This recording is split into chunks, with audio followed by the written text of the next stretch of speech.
It's the latest direction the government's looking at going in to tackle one of the thorniest issues it faces, housing asylum seekers. Military sites are now being considered instead of the hotels that have become the focus of protest after protest, most notably in Epping over the summer.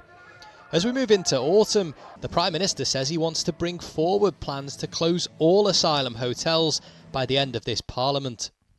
Well, the number of asylum hotels, thankfully, is beginning to come down. The reason that we've got so many asylum hotels is because the Conservatives basically gave up on processing applications when they were in power for 14 years. But of course, I wish every success to Shabana Mahmood in her new role within the Home Office.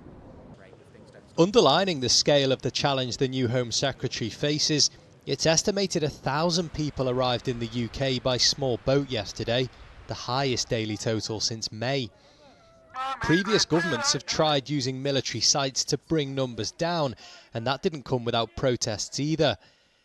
Napier Barracks in Kent has been described by a judge as squalid, yet it's housed asylum seekers since 2020.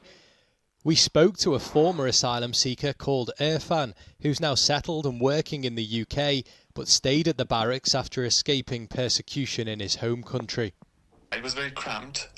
We used to share, each building had 2 toilets, 2 showers for 30 to 40 people, so it was not very hygienic. The place was very run down.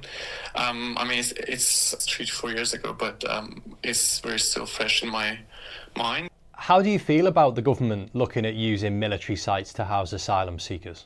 It's very upsetting because, the basic human needs, apart from that, dignity and decency of any human, that place is contradictory to those needs, those basic needs. Do you feel that asylum seekers are being weaponised? Yes. That's how I think they need someone to blame for what they are finding hard to manage and control. Controlling immigration was central at Reform's party conference. Nigel Farage wants to detain and deport all migrants who arrive in the UK illegally. He doesn't have a plan. We're working on one. We've already come out with policies around borders where we know we made mistakes. But we're learning from them. But what I see is Labour and Nigel Farage making bigger mistakes than the ones we did, and they will run into trouble. Week 2 of Keir Starmer's so-called Phase 2 of government will see a reshuffled cabinet meet for the first time. It is arguably the Home Secretary who has the toughest in tray of all.